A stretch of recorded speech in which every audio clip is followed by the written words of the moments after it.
네, 우리 대강절일 세 번째 주죠. 그래서 매주마다 우리가 촛불을 하나 시키고 있는데, 기억하십니까? 첫 번째 촛불이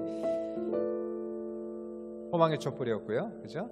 네, 두 번째 촛불이 평화의 촛불이었습니다, 그죠? 오늘 세 번째 촛불이 사랑인 줄 알았는데 제가 다시 조사를 해보니까 아니더라고요. 그래서 고치겠습니다. 세 번째 촛불이 기쁨의 촛불이에요. 기쁨의 촛불 되고, 네 번째 촛불이 사랑의 촛불 이렇게 됩니다. 세 번째 촛불을 켜는데, 세 번째 촛불은 목자의 촛불이다 그렇게도 얘기해요. 그래서 천사들 오늘 목도에서 얘기했지만은 목자들의 그 기쁨의 소식을 목자들이 받지 않습니까? 그래서 기쁨의 소식을 받는 기쁨의 촛불이 되는데, 좀 특이한 사항이 있죠. 초가 색깔이 틀리죠. 그래서 이 세 개는 보라색이고 하나가 이게 잘 나오는지 모르겠지만 핑크색입니다. 그래서 원래 보라색은 좀 장엄함, 엄숙함을 상징하고 있고요. 이 보라색은 어떤 아기가 이렇게 탄생할 때 각 방들을 이 핑크색으로 단장하지 않습니까? 기쁨이죠. 그래서 밝고 기쁜 그러한 상징의 컬러가 핑크색이기 때문에요. 오늘 그 핑크색 촛불을 켜도록 하겠습니다. 오늘 시간에도 여러 가지 어려움 속에서도 또 환난과 질병 속에서도 우리 하나님께서 기쁨을 주시는 촛불을 켤 때에 여러분의 안에 있는 핑크색 촛불이 켜질 수 있기를, 제가 그래서 오늘 또 핑크색으로 넥타이까지 메고 오지 않았습니까? 그래서 핑크색으로 여러분의 마음이 밝은 마음 그리고 기쁜 마음 되기를 바라면서 이 시간 세 번째 촛불을 켜도록 하겠습니다.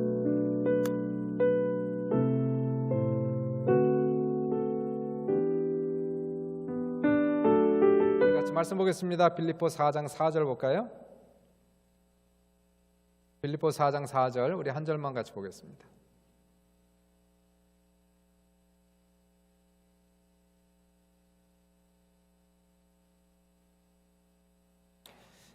짧은 한 절이니까 우리 두 번 우리 반복해서 읽겠습니다. 시작.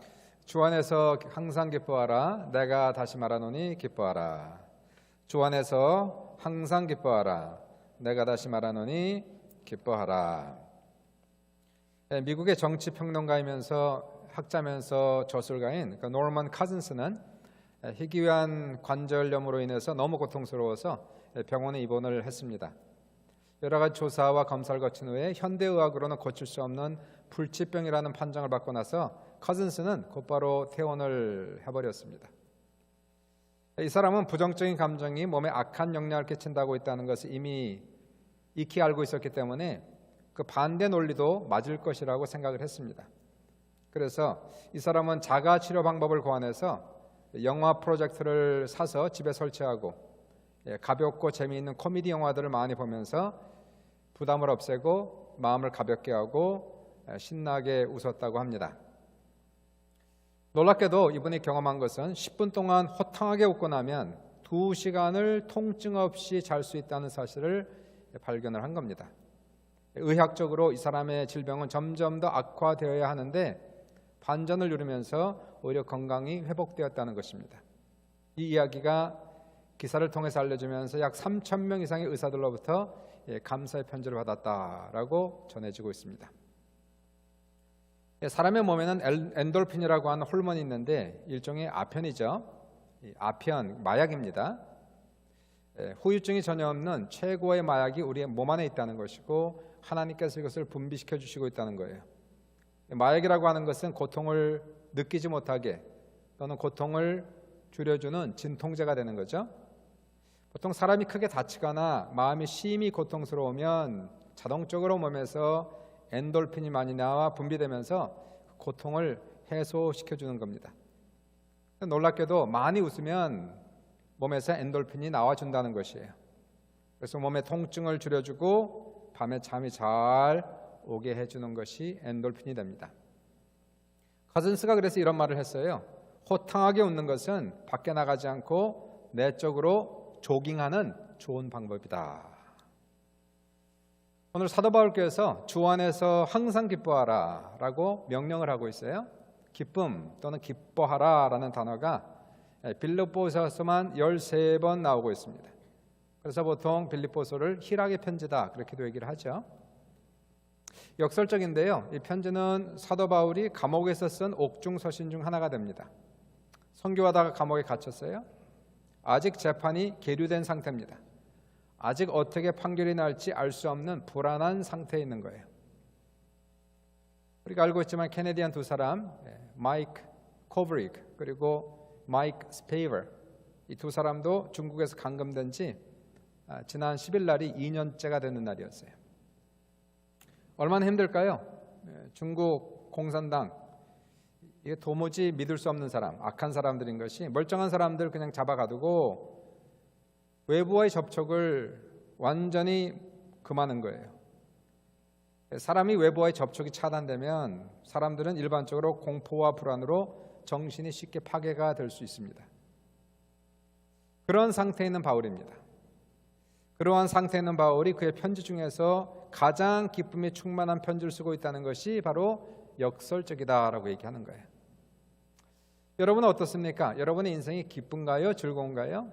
또 여러분의 신앙생활, 기쁘게 신앙생활 하십니까? 즐겁게 신앙생활 하고 계십니까?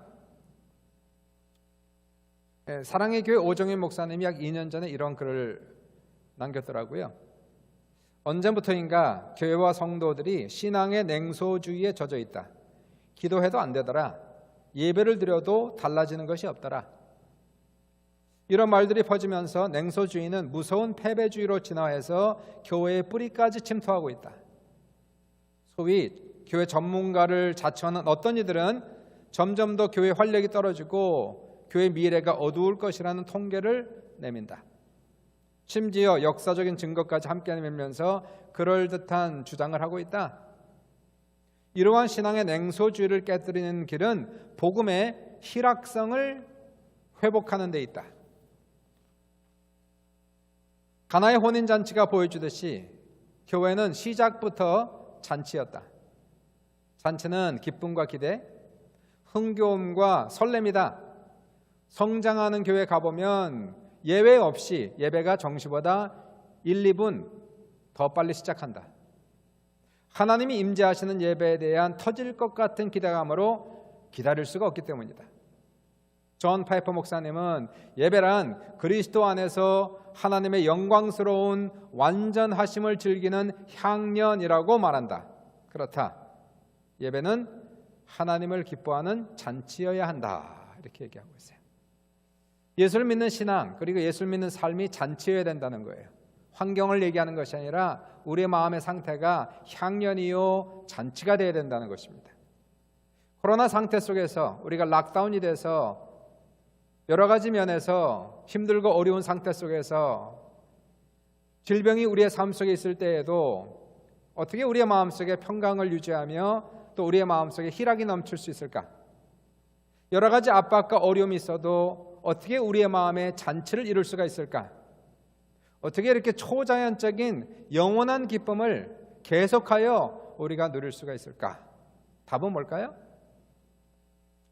답은 오늘 본문에 나오는 거예요. 따라해 보세요. 주 안에서. 그게 답이에요. 주 안에서 항상 기뻐하라. 이게 답입니다. 주 안에서 다시 한번 해보세요. 주 안에서. 크게 주 안에서. 주 안에서라는 말은요 아주 짧은 두 단어인데 주 안에서 이거는 사도 바울의 화두예요.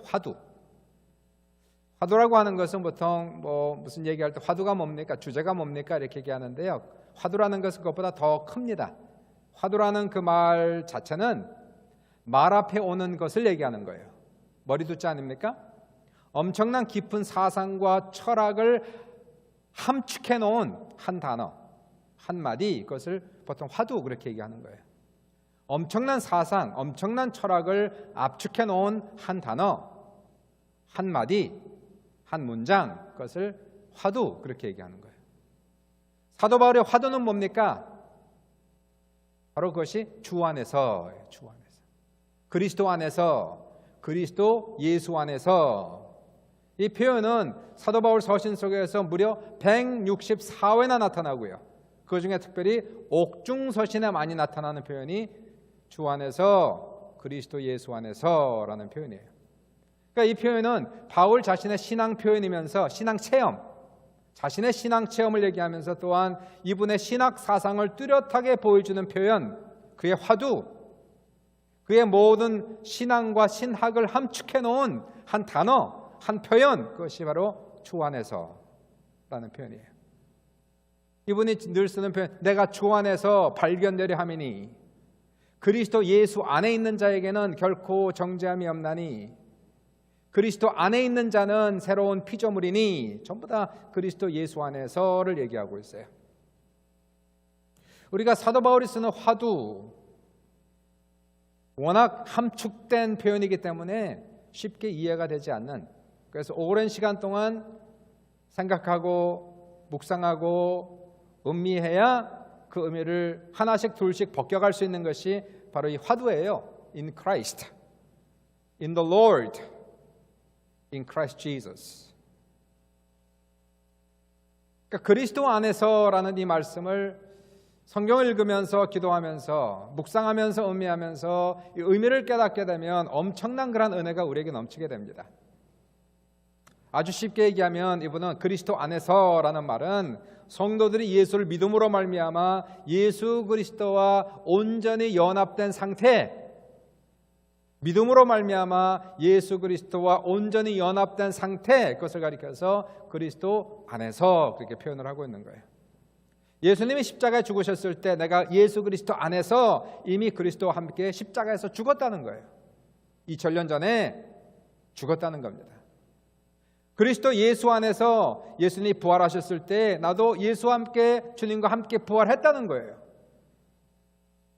주님이 지금 부활하시고 승천하시고 하나님의 영광 보좌 우편에 앉아 계시는데 나도 이미 예수 그리스도 안에서 영광 가운데 주님과 함께 앉아 있다는 것입니다. 주님의 기쁨이 나의 기쁨이요, 주님의 소원이 나의 소원이요, 주님의 기도가 나의 기도가 될 수 있는 바로 이 표현, 이것이 주 안에서, 그리스도 안에서 이 표현을 쓰고 있는 거예요. 그러므로 오늘 본문에서 주 안에서 항상 기뻐하라, 이 말씀의 의미를 좀 생각해 봐야 됩니다. 무슨 뜻인가? 항상 기뻐하는데 주 안에서 기뻐하는 것은 무슨 뜻을 얘기하고 있는가? 주 안에서 첫 번째, 두 가지만 얘기할게요. 첫 번째는 주 안에서 기뻐하라는 것은 기쁨의 이유가 예수 그리스도가 되어야 한다, 이거예요. 기쁨의 이유입니다. 기쁨의 이유. 무엇을 가지고 우리가 기뻐하느냐 하는 것이에요.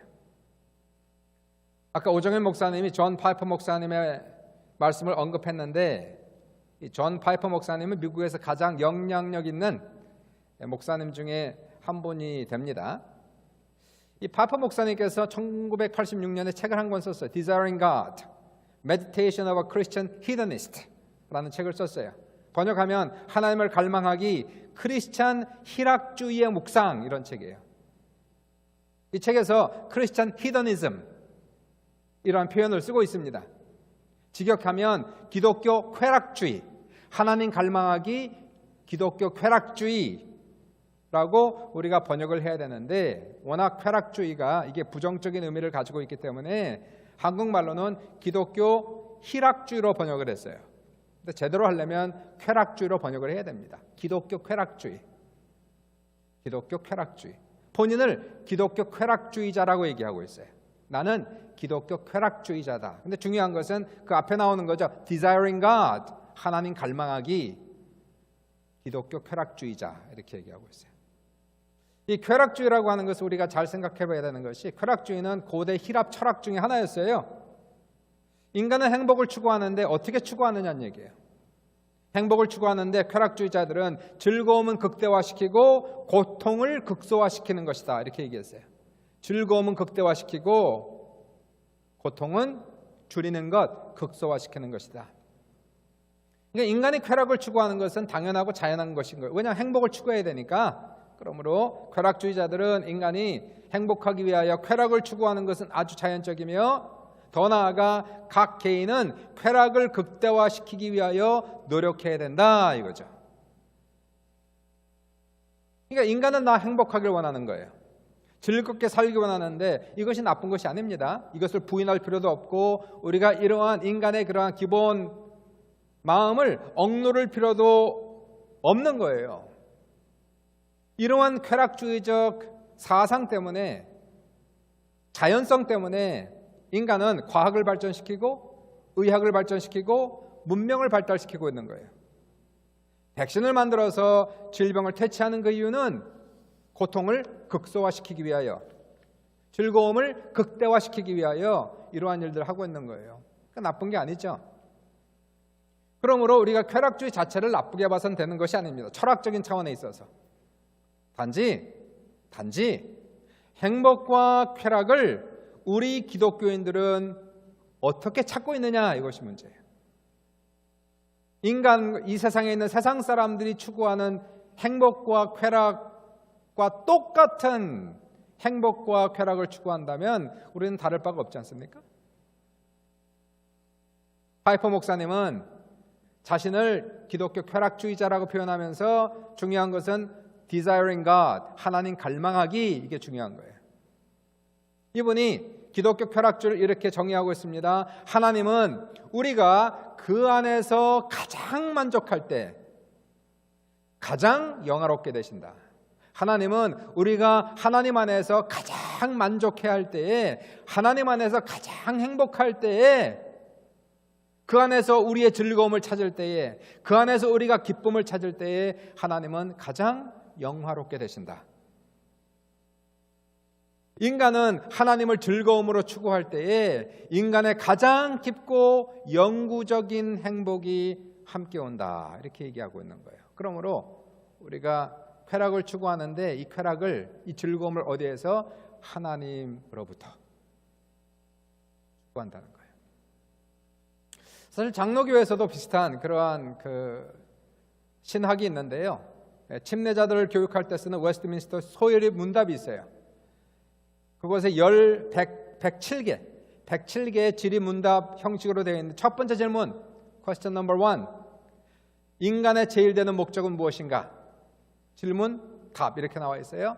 인간의 제일 되는 목적은 무엇인가? 답, 하나님을 영화롭게 하며 영원토록 그를 즐거워하는 것이다, 이렇게 되어 있어요. 우리 인생의 목표는 하나님께 영광을 돌리며 하나님을 영원토록 즐기는 거란 말이에요.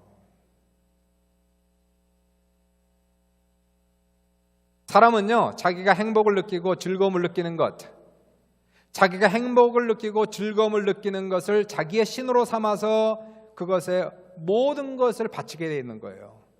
시간을 투자하고 돈을 투자하고 에너지를 투자하고 인생을 투자하는 것은 거기에서 행복을 내가 찾을 수 있다고 생각하기 때문에 그런 겁니다.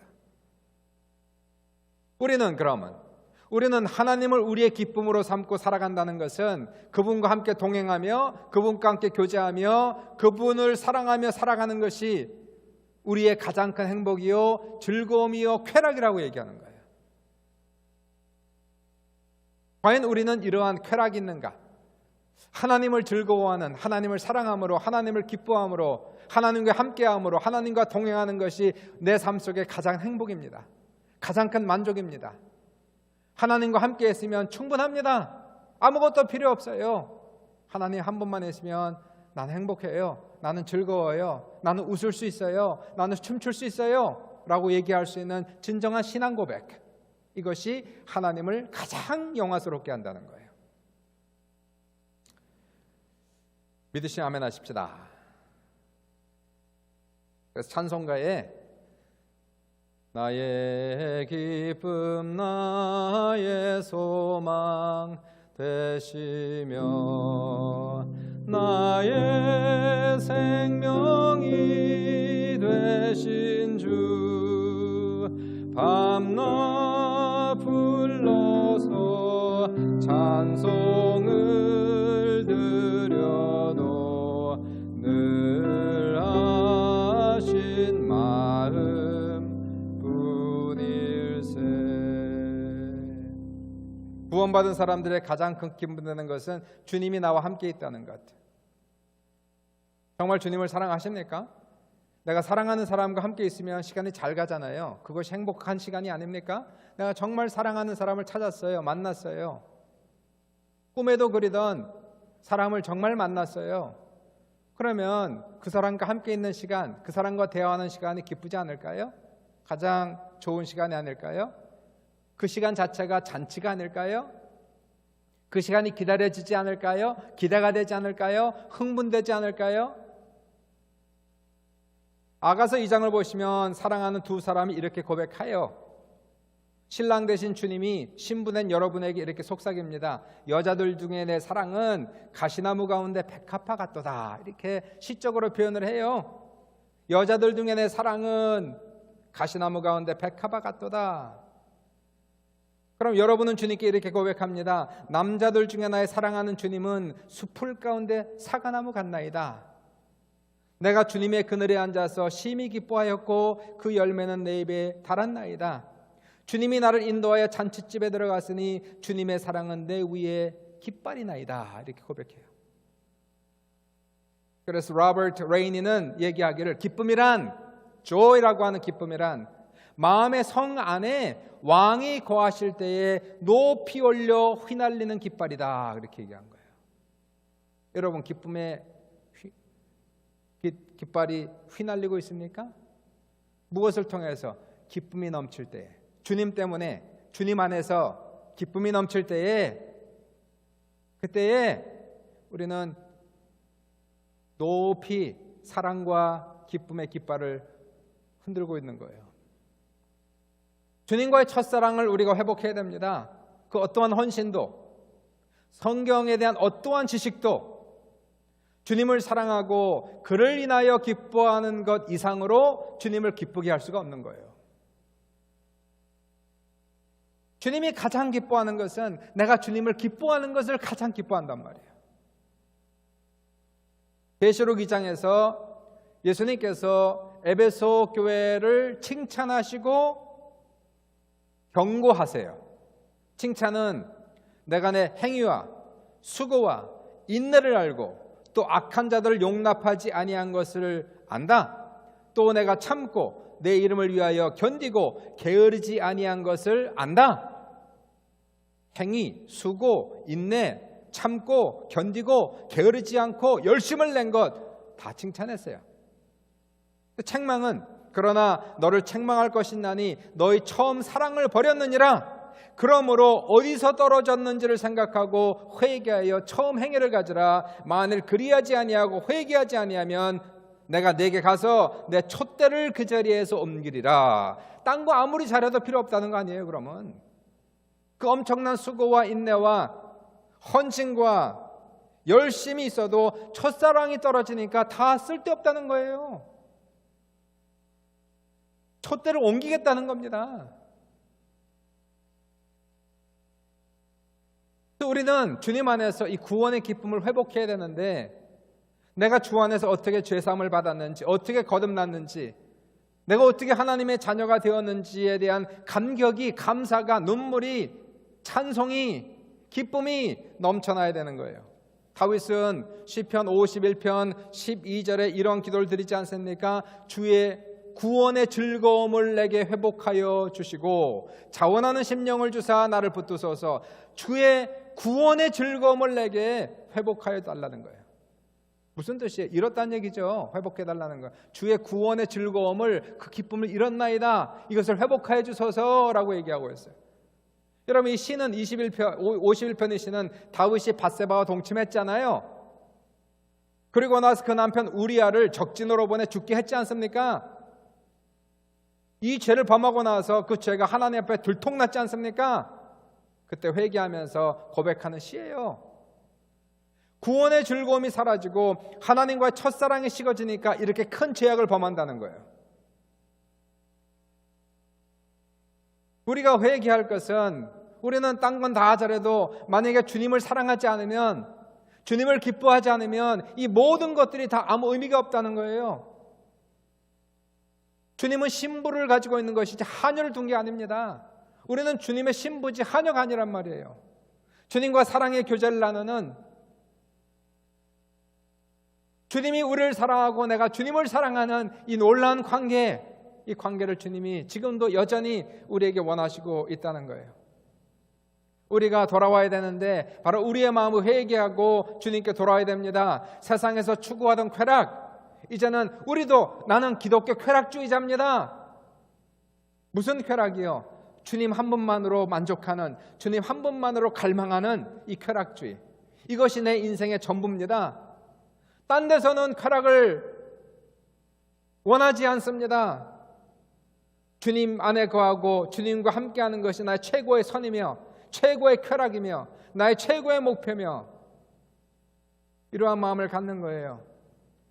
이 세상에 많고 적음을 얘기하는 것이 아니에요. 이 세상에 많은 거 가져도 됩니다. 하나님께서 복을 주십니다. 그럼에도 불구하고 하나님 여기에 마음을 빼앗기지 아니하고 나 여전히 나의 간절한 소망은, 갈망은 하나님입니다.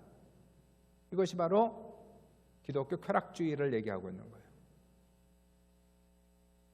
진정한 부흥은 그래서 주 안에서 다시 주님의 기쁨을 회복하는 것, 주님의 기쁨을 회복하는 것, 내 안에 주님으로 인하여 다시 잔치가 일어나는 것, 주님 때문에 기뻐하는 것, 이것이 진정한 부흥의 역사라고 얘기하죠. 스펄전 목사님이 그래서 얘기하기를 주 안에서 기쁨이 없는 부흥, 기쁨이 없는 부흥은 마치 꽃이 없는 봄 또는 빛이 없는 새벽과 같이 불가능한 것이다 라고 얘기하고 있어요.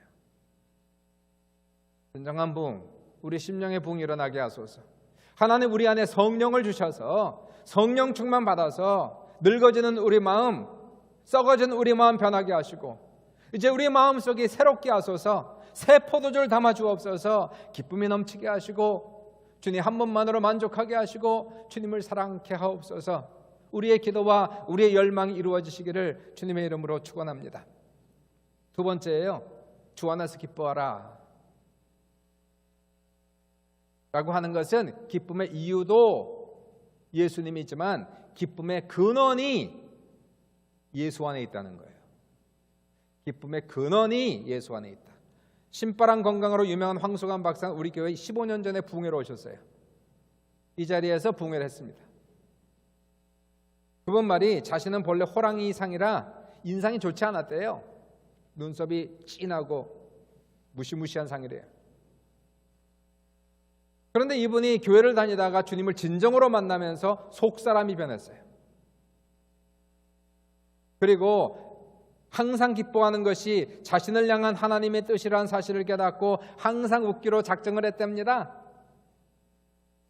월요일 날은 원래 웃는 날, 화요일 날은 화사하게 웃는 날, 수요일 날은 수수하게 웃는 날, 목요일 날은 목숨 걸고 웃는 날, 금요일 날은 금세 웃는 날, 토요일 날은 토실토실 웃는 날, 일요일 날은 일어나자마자 웃는 날. 예수 믿는 사람은 일요일 날이 주일이니까 일요일 날은 주 안에서 웃는 날.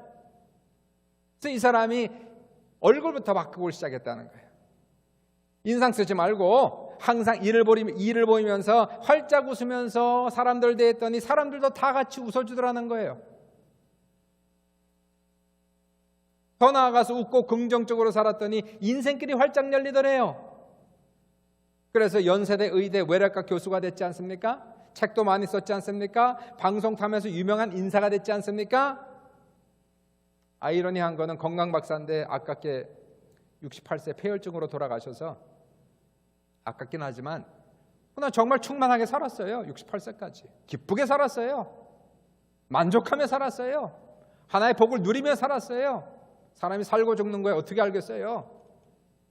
그러나 사는 동안은 기쁘게 살아야 될 거 아니에요. 사는 동안은. 죽지 못해 사는 사람들이 있어요. 죽지 못해 사는. 예수 믿는 사람이 죽지 못해 산다는 것은 이거는 문제가 있어도 복통 큰 문제가 아니라 우리가 어떻게 항상 즐거워하며 항상 기뻐할 수 있을까? 답이 뭐예요? 답이 뭐예요? 따라해 보세요. 주 안에서. 아니 어떻게 항상 월요일부터 토요일 주일까지 항상 웃으면서 살아요? 항상 어떻게 이렇게 기쁘게 살아요? 사람들 앞에서 그렇다면 집에서 인상 쓰겠지? 아니요. 집에서도 웃어. 보는 데서만 하는 게 아니라 어디를 가는지 웃으며 살란 말이에요. 집에서도 애들하고도 부모하고도 친구하고도 누구를 만나든지 어디를 가든지 혼자 있든지 항상 웃으면서 기쁘게 살란 말이에요.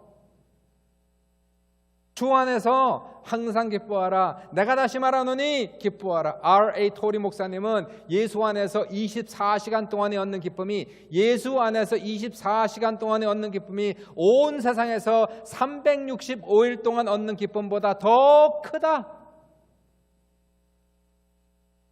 믿으십니까? 예수 안에서 24시간 동안에 얻는 기쁨이 온 세상에서 365일 동안 얻는 기쁨보다 더 크단 말이에요. 사람마다 저 깊은 심령 속에는 하나님께서 기쁨의 생수의 근원을 창조하셨어요. 어떻게 합니까? 어떻게 알아요? 하나님께서 모든 사람들의 마음속에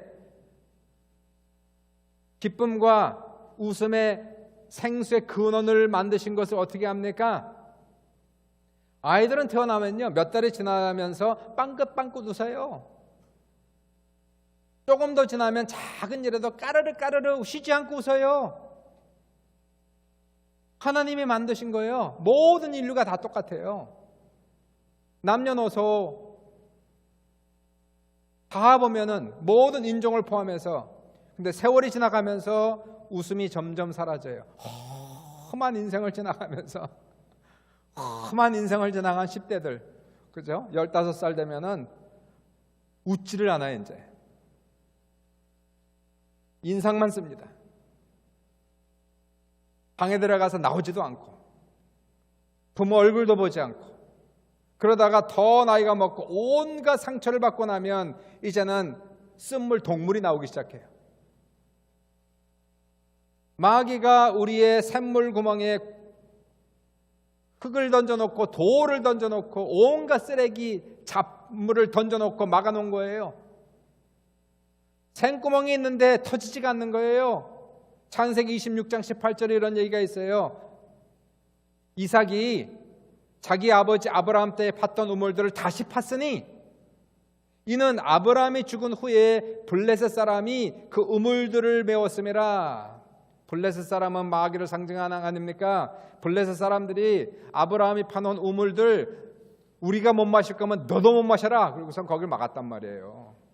마귀가 시기하고 질투한단 말입니다. 우리가 행복하게 사는 걸 원치 않는단 말입니다. 우리가 웃고 사는 것, 긍정적으로 사는 것, 이거 마귀 원치 않는 거예요. 예수 안에서 항상 즐거워하는 것 원치 않는 거예요. 우리가 행복하면 마귀가 싫어합니다. 시기하고 질투합니다. 그래서 이 우물의 구멍에 온갖 상처와 오물과 쓰레기를 갖다 놓고 실패와 좌절로 갖다 놔서 바로 여기를 다 막아 놓는단 말이에요.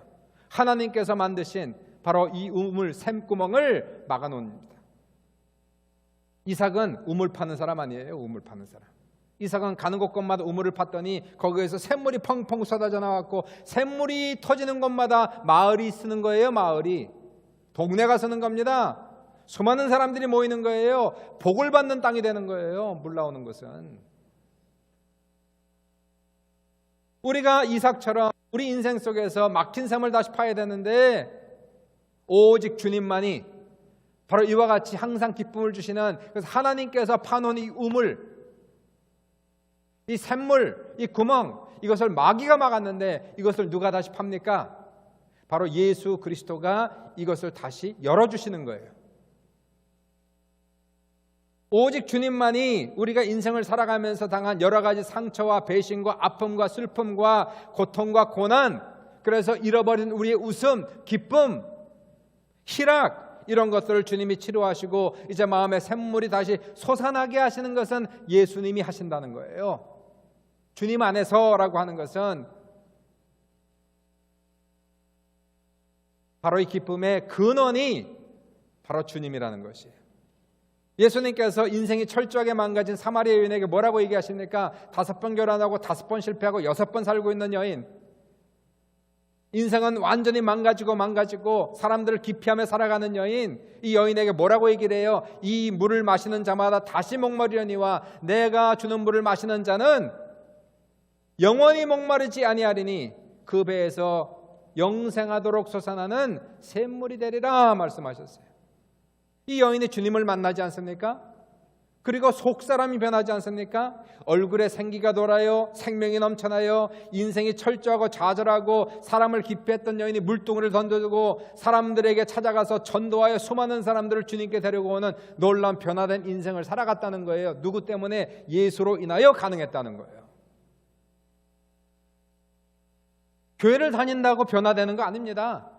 교회를 다녀도 죽지 못해 사는 사람이 있다면 아직 변화가 안 된 거예요. 내면이 변화받아야 되는 거예요. 주님이 원하는 것은 사랑하는 신부를 원하는 것이지 종같이 부려먹는 하녀를 원하는 것이 아닙니다.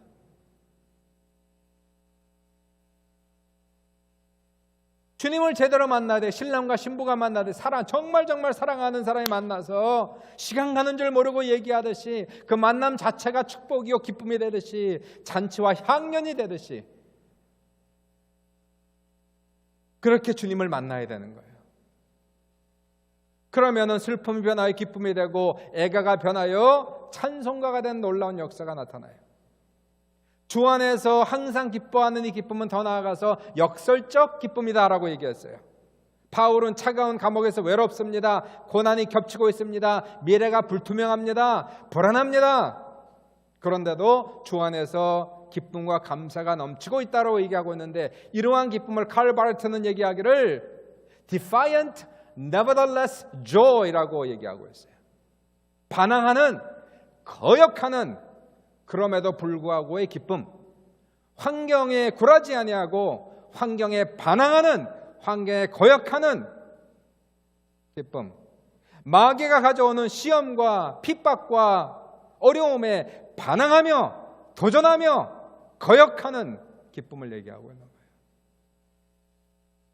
그럼에도 불구하고 nevertheless joy, 그럼에도 불구하고의 기쁨. 바울과 실라는 빌립보에서 전도하다 잡혀 죄를 맞고 사슬에 묶여 감옥에 갇히고 잘못하면 죽을 수도 있는 그러한 상황 속에서 그럼에도 불구하고 두 사람은 찬송을 드리며 감사의 기도를 드렸어요. 우리가 환난 중에도 즐거워하나니 이는 환난은 인내를, 인내는 연단을, 연단은 소망을 이루는 줄을 알미로다. 그때 사슬이 끊기고 옥문이 열리고 자유함을 얻는 놀라운 기적의 역사가 나타나는 거예요. 루터가 종교개혁을 했을 때에 가톨릭이 엄청난 핍박과 협박을 받고 있어요. 그 당시에는 찍히면 사형당하는 거예요. 화형당하는 겁니다. 화형. 가톨릭이라고 하는 것은 그 당시에 교황이 황제에게 손 얹어 안수하지 않으면 황제가 못 되는 거예요. 교황의 권세를 대항하여 말씀대로 믿자. 말씀대로. 목숨을 걸고 종교개혁했어요. 예수를 말씀대로 믿는 자유를 달라고, 예수를 말씀대로 믿는 자유를 달라고 목숨 걸고 대항한 거예요. 엄청난 핍박과 협박과 공갈이 찾아왔을 때에 이분이 쓴 시에 이런 글이 있습니다.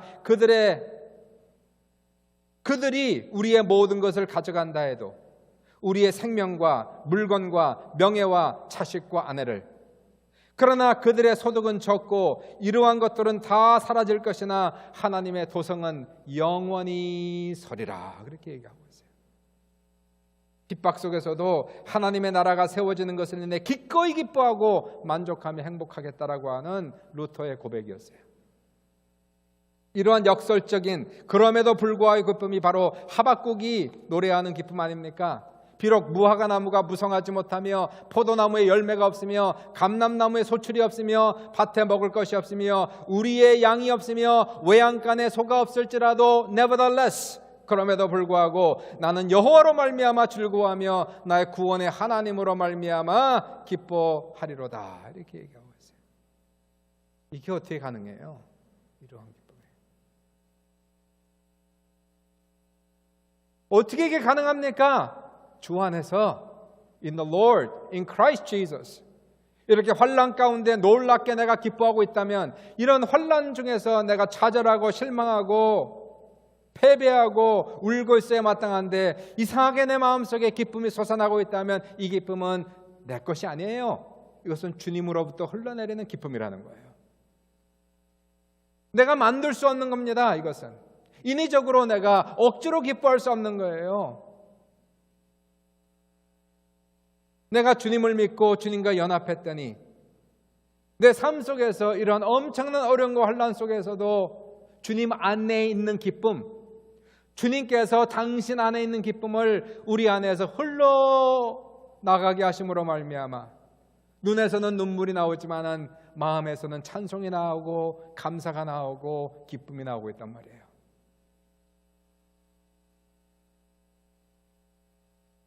그래서 한 신학 서적에서는 이렇게 이것을 해석하고 있어요. 크리스찬 기쁨의 근원은 세상적이나 인간적인 기쁨이 아니라 그것은 주 안에서의 기쁨이다. 그러므로 우리의 것이 아니다. 그래서 바울은 독자들에게 주 안에 기쁨이 있으므로 이제 기뻐하라고 명령하는 것이다. 여러분이 주님 안에 믿음으로 붙어 있으면, 여러분 안에 주님이 계시고 내가 주님 안에 있으면 바로 여러분 안에 주님 안에 주님의 기쁨이 있단 말이에요.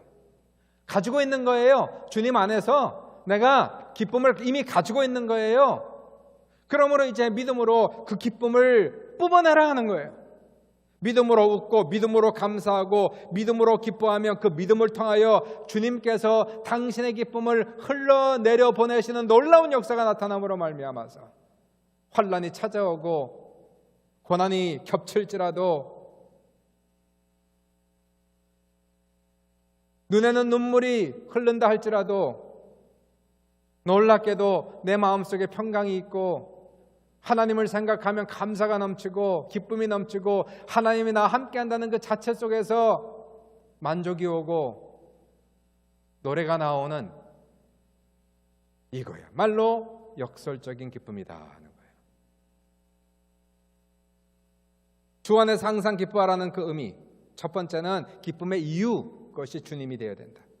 주님이 나와 함께함으로, 주님과 동행함으로, 주님을 사랑함으로 인하여 주님이 나의 기쁨의 대상이 되는 거예요. 내가 추구하는 기쁨이 되는 거예요.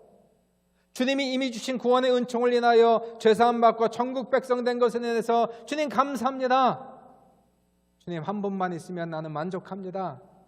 주님, 나는 기독교 쾌락주의자입니다. Desiring God, 하나님을 추구하는, 하나님을 갈망하는 그 하나님 한 분만으로 만족하고 행복해하는, 그러므로 그것으로 인하여 하나님이 가장 기뻐하시는, 가장 영광 받으시는 하나님, 나는 기독교 쾌락주의자입니다. 두 번째, 주님에서 기뻐하라는 것은 기쁨의 근원이 주님이라는 거예요. 내가 인위적으로 만들어낼 수 없는, 고난이 찾아오는데 어떻게 내가 기뻐해요? 살아가면서 여러 가지 상처와 고난 때문에 기쁨을 잃었어요. 그것을 회복할 수 있는 유일한 분은 예수밖에 없다는 거예요. 우리의 기쁨의 생수의 근원을 마귀가 막아놨을 때에 이것을 다시 열어주시는 분, 다시 이 웃음이 터지게 하시는 분, 이 기쁨이 다시 샘솟게 하시는 분, 주님밖에 없어요. 환경이 칠흑같이 어둡고 어려운데도 주님 안에 거했더니, 주님과 함께 동행했더니 주님으로부터 흘러내리는 그 기쁨이 나를 누르고 있는 스트레스와 압박과 공포와 좌절과 마귀 권세를 떠나가게 하는 놀라운 역사. 그렇습니다. 이제 코로나가 이제 코로나 올 정도로 역겨워질 정도로 길어지는데요. 설사 그렇게 된다 할지라도 주님 안에서 기뻐하는 거예요. 주님 안에서 우리가 기뻐할 수 있는 여러분 되시기를. 사도 바울의 화두, 주 안에서, 그리스도 예수 안에서, 사도 바울의 모든 신학과 신앙을 총망라하는 하나의 단어, 그리스도 예수 안에서.